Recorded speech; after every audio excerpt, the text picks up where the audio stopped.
Hello there, my lovely viewers. This is Max from Facts and Fiction Studios, with another video. Do you remember the Powerpuff Girls? You know, that animated show about three superpower sisters who were created from this? Sugar, spice, and everything nice. These were the ingredients chosen to create the perfect little girl. But Professor Utonium accidentally added an extra ingredient to the concoction, Chemical X. It was a perfect show, great action scenes, adorable moments, and was really one of the best shows on Cartoon Network. So, after 6 seasons, 3 specials, a Japanese revision of the show, and a failed animated reboot, CW announced that they will be making a live-action version of the Powerpuff Girls because, you know, the last one worked so well. Basically, the girls are adults now, and they feel very regretful over the times they spent as superheroes. But when trouble brews once again in Townsville, it's up to them to decide if they want to be heroes once again. The premise is okay, I guess, if implemented well. I was actually hyped for this until I read the allegedly leaked script for the pilot. Trust me, it's nowhere good. Bubbles. Blossom's fine. I saw on Insta that she has a boyfriend. I saw on her LinkedIn that she got promoted. And I saw on Facebook that she still talks to Grandpa despite their political differences. Buttercup. Coming back here is probably triggering for her. Bubbles. Why? Because she's the one who killed Mojo? I mean, moveon.org. Okay, I know my reading ain't so great, but just bear with it for now. By the way, did they hire Hillary Clinton to write that part of the script? Pokemon Go.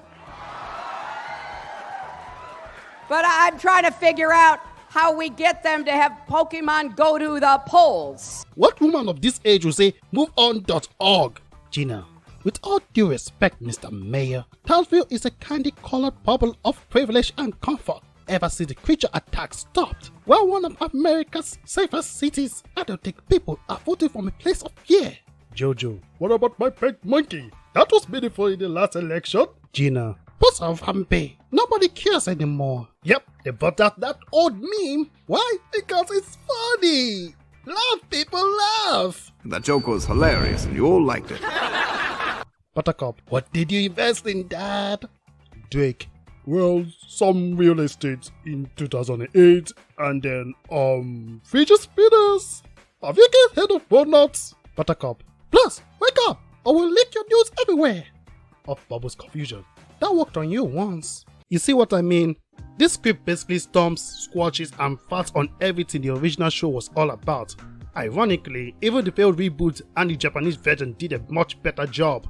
And that's saying a lot if you've seen both of them. Of course, I don't hate dark and edgy stuff. The novel I'm working on has a ton of that. And if you've seen as much anime, manga, movies and TV shows like I have, you see what I mean. But this live action series is based off a popular, well-beloved show. So it should be, at least, be careful with how different it depicts the girls and side characters. Professor Drake Utonium is depicted as a somewhat abusive, controlling father that's a terrible lover and an ungrateful workaholic. Sure, the script tries to portray and redeem him as a man with flaws, but that's as bad or even worse as how Chicken Little tried to deliver on Buck Chuck as a struggling father. There's even this dumb part of the script where he has a fight with the girls and he's like, I am a known homo sapien. Was that supposed to be a joke? If so, then... Come on, man! And don't even get me on the girls. Buttercup is a lesbian who jumps from one girl to another even in the past, cheating on a girl she was in a relationship with in her teens, and it's not like she feels bad about it. Nope! She was even trying to hide it from that partner. Then there's the sweet, lovable and kind-hearted Bubbles that doesn't exist in this show. She's a drunkard that is so reckless that she will feed a flamingo an alcoholic drink and set free the snakes of a zoo. Yes, Bubbles in the animated series did free some animals when she was a kid, but in this pilot she did it in her teens and as an adult. She's also been in rehab twice, while they hint that she has been doing drugs and is trying to capitalize on her childhood's pain. Meanwhile, Blossom is dealing with her own inner demons. In her teens, she accidentally killed Mojo, which understandably would traumatize her, so I can give her character a pass, especially because it's the only good character development in this pilot. In the pilot, she's a college graduate with a job at a biotech firm in Boston. She also has a boyfriend named Clive, though it's hinted at the end that she may break up with him for Mojo's son. Which brings me to Jojo. Yes, that is Mojo's son's real name. In the script, he's the mayor of the city and the main antagonist, but it's election year in Townsville, with his chances of re-election looking very slim.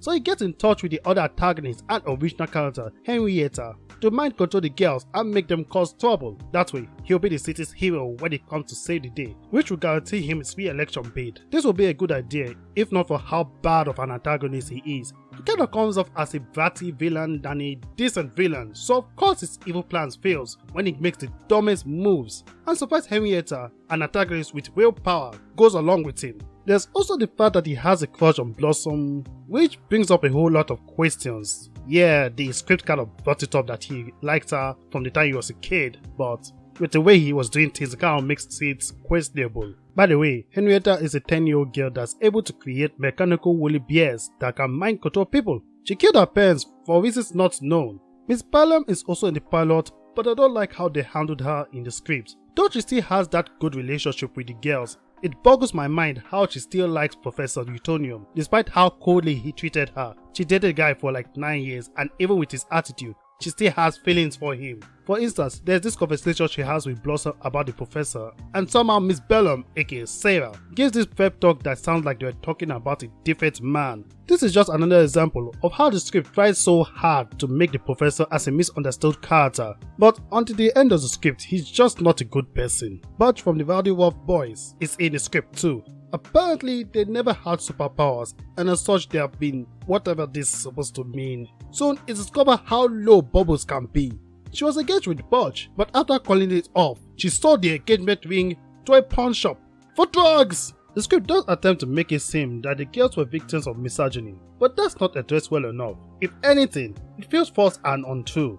Besides the girls talking about it, there is no indication that the hate they garnered was a result of their gender. Not even Mojo, who's a human in this pilot, hates them for it. He just rightfully hates the professor because the guy never gave him credit for his part that led to the creation of the Powerpuff Girls. So he started an anti-Powerpuff Girls activist movement and accused the girls of secretly causing the monster attacks on the city. The script also has numerous references about real life people and fictional characters. Even the original animated show is in their universe and is referred by Bubbles as a whitewashed version of them. Now I could go on and on about the script, like the cliffhanger ending which hints that Mojo Jojo is still alive, but that's just going to make this video longer than necessary. Hopefully now that CW has decided to have the pilot reworked, this new series may actually be good. This script was terrible. It was like someone read the Powerpuff Girls Wikipedia page, forced a bot to figure out the script, fitted that out, and began making adjustments to it while listening to the Emoji Movie and the Batwoman series from the background. That has to be the case since Bubbles believes that Blossom can't be a fan favorite, which is total BS. What's not to love about her as a fan? She's smart, brave, calculative, and totally dependable. She's also the best fighter amongst her sisters. So the fact that her own sister has that belief just goes to show how much work this script needs. Anyway, the script was allegedly written by Diablo Cody, aka Brooke Mario, and Heather Wegner, both of whom are directly involved with the movie's production. So perhaps this script was totally leaked, but I can't say for sure. Okay, so while I was working on the video, some news came out. For one, the script is 100% real and was written by the actual writers of the series. This has been proven due to the original tweet on the script being taken down by the copyright holder for quote script from unaired TV series. Also, CW has come out to admit that the initial pilot was too campy and not rooted in reality. Yeah, they got that right, but I would prefer calling it for what it is. A dumpster fire. It's still concerning that they're still keeping the same writers, so yeah, don't have your hopes up for this series. Only God knows what these two will come up with.